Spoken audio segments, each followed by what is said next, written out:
Զրուցում ենք Համահայկական գրողների միության նախագահ Աբգար Ափինյանի հետ։ Պարոն Ափինյան, վերջերս նկատած կլինեք, որ հայ առաքելական Սուրբ եկեղեցու դեմ արշավ է սկսել, դուք որպես մտավորական ինչպես կբնորոշեք այս ամենը։ Իմ կարծիքով սա պատվեր է դրսից, շատ թշնամիներ ունենք մենք, որոնք ուզում են թուլացնել Հայաստանը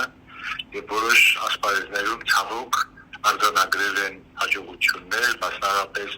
ճգնաժամի մեջ է հայտնվել հայ մշակույթը, ժամանակակից հայ մշակույթը, հայ կինոն եւ այլ ոլորտներ, տնտեսություն, տնտեսություն ինչ է կատարում մեր բոլոր բնակավարներում ուղղակի անկում է հետընթաց։ Միակ պատվարը մեր ազգայնության, մեր պատմի, մեր պետության հայաստանյան առաքելական Սուրբ եկեղեցին է։ Ես երևի աշխարհականների մեջ այն եզակիների մարդկանց մտավորականների թվին եմ պատկանում, ով եկեղեցին շատ լավ է պատկերացնում, որովհետև տարիներ շարունակ աշխատել են Բայրաթոր Սուրբ Էջմիածնում, եղել են Բայրաթոր Սուրբ Էջմիածնի մամլոք դիվանի պետը, Կարագին առաջին վեհապար հայրապետի մամլոք խախտողարը։ Ես գիտեմ ինչ վիթխարի ազգանպաստ գործունեություն է ծավալում մեր եկեղեցին։ Ահա ինչու ամբողջ մեր ազգով, մեր սրտով ու մեր հոգով, մեծով փոքրով պիտի կանգնենք այսօր մեր եկեղեցու կողքին, ոչ մի նահանջ, իսկապես մեր ամբողջ սերը տալիս են մեր եկեղեցուն պաշտպանելու համար վերջին պատնեշը։ Սա այդ մեծ պատերազմի մեջ այդ վերջին պատնեշն է։ Եթե մենք այստեղ անհաջողության մատնվենք, նշանակում է քաշելու հայության ապագայի վրա։ Ահա ինչու ես լավատեսել գիտեմ, որ ամբողջ ազգով մենք մեր եկեղեցին պիտի պահենք, պաշտպանենք, չի կարող պարտվել այն ժողովուրդը, ով քրիստոնյա աշխարհում առաջինն է ընդունել այս հավատքը իր պետական կրոն։ Նորից եմ կրկնում, ամբողջ ազգը ոչ մի տարակույս չունենա, ոչ մի կասկած չպիտի լինի, որ մենք ամբողջ սրտով փարվելու ենք մեր եկեղեցուն, պաշտպանելու ենք թշնամիներից։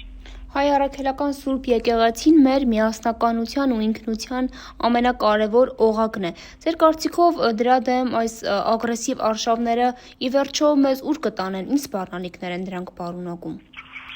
Առաջինը մեր հասարակությունը բաժանել նույն մոտեցմամբ սև ու սպիտակի, այսինքն հակամարտող կողմեր։ Առաջին նպատակը սա է, որովհետև շատ հեշտ է ոչնչացնել մի երկիր, որը կորցրել է իր միասնականությունը։ Եկեղեցին մեր միասնականության սիմվոլն է, խորհրդանիշը, արտահայտիչը եւ պահպանողը։ Դա շատ կարևոր մի դեր է։ Եվ այդ պատճառով հարված ուղղված է հենց եկեղեցուն, բայց ցավոք սրտի պիտի ասեմ մեր քշտամիների համար ցավոք սրտի պիտի ասեմ, որ իրենք սխալ ժամանակ են ընտրել, սխալ հասցել եւ իրենց այդ նախաձեռնությունները տապալվել են, որովհետեւ ժողովուրդը շատ լավ գիտակցում է, որ վերջին պատվարը եկեղեցին է, իսկ մենք ուզում ենք ապրել հոգեվոր միասնություն ունեցող երկրում։ Սա է մեր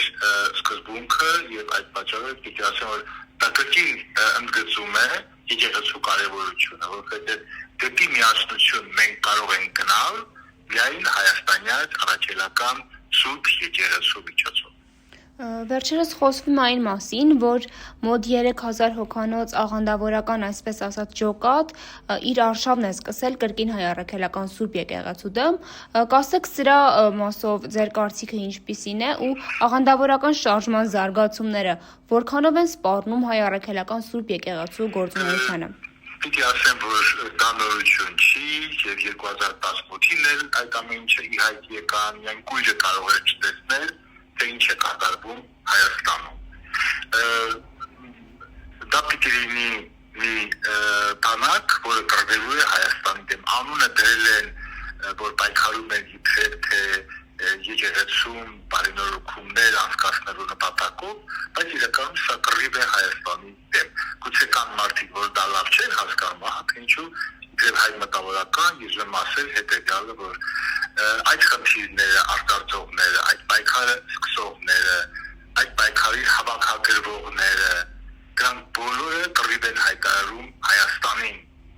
եւ թող բոլորը իմանան, թե ինչ է սա նշանակում։ Սա պարզապես պայքար է Հայաստանի դեմ։ Սուրբ երկիրը, սուրբ երկիրը, որը մարդկության, քաղաքակրթության սկզբնավորողն է եղել ամենահնագույն ժամանակներում, այսօր բնականաբար շատ շատերի աչքի փուշն է դարձել եւ մեր ուզում են մեր վերացումը։ Սա կենաց մահու կռիվ է։